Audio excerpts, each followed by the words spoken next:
Merci, Monsieur le Président.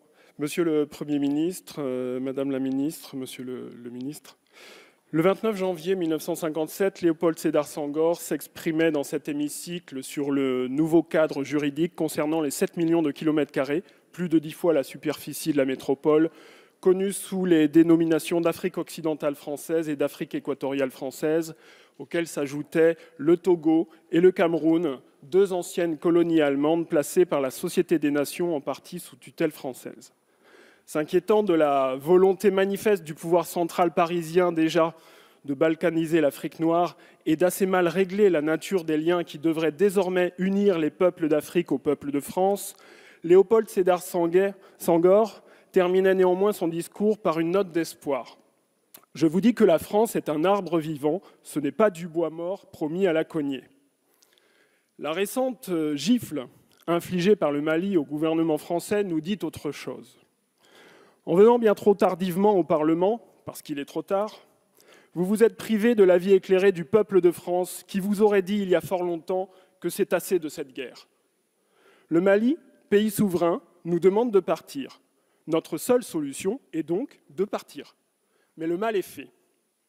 La gifle du Mali, c'est l'illustration d'un joli discours du président Macron en 2018 à Ouagadougou qui se fracasse à l'approche des réalités. Mais comment disserter une heure durant sur la relation de la France à l'Afrique en feignant d'ignorer que la France, c'est d'abord et avant tout des militaires, des fusils, des drones et des bombes en Afrique? La gifle du Mali, c'est la réponse au cynisme, à l'arrogance et l'exploitation rapace made in France. Les voilà les valeurs de la France qu'on mesure au quotidien quand on vit au Sahel et dans toute la région. Et à ceux qui viennent en France, la maltraitance d'État pour ces migrants pas assez riches ou trop noirs. On dit qu'on combat chez eux le terrorisme, mais on leur refuse un titre de séjour parce qu'ils vivent dans un pays sûr. Incroyable. La gifle du Mali, elle va à la pensée libérale interventionniste, teigneuse et belliqueuse de la France, celle qui ne drague que le dictateur africain et son potentiel militaire.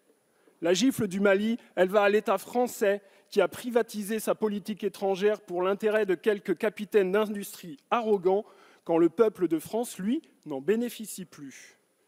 La gifle du Mali est également destinée à notre système médiatico-politique.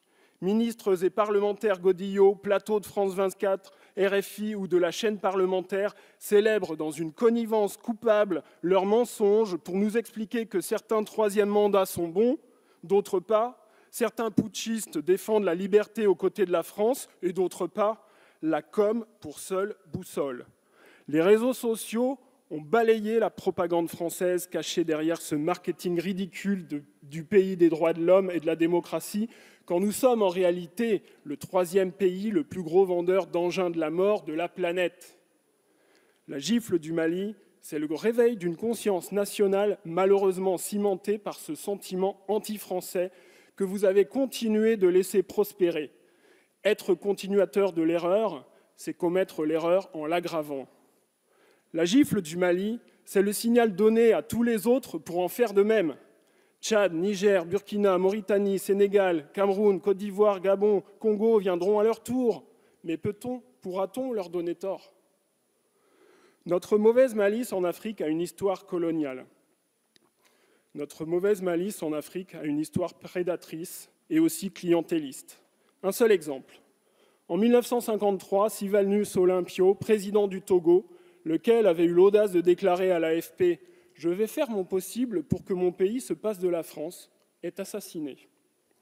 Et depuis, la France exerce une pression violente, ultra-violente et constante sur le Togo, toujours dans le camp du dictateur, toujours avec l'oppresseur, toujours contre le peuple togolais.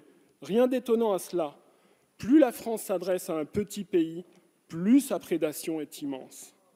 La gifle du Mali, c'est aussi la seule réponse possible d'un pays digne face à la tragique erreur française du 3 janvier 2021. Cette frappe aérienne conduite par l'armée française qui a tué 19 civils réunis pour un mariage à Bounti.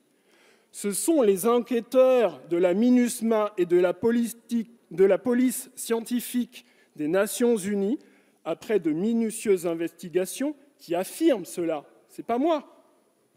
Monsieur le Premier ministre, Comment caractériseriez-vous une puissance étrangère qui vient abattre sur notre territoire 19 civils français par erreur? Rien ne sera plus jamais possible avec le Mali et au Sahel sans excuse officielle de la France ni réparation sur ce sujet, même si nous y avons commis l'irréparable.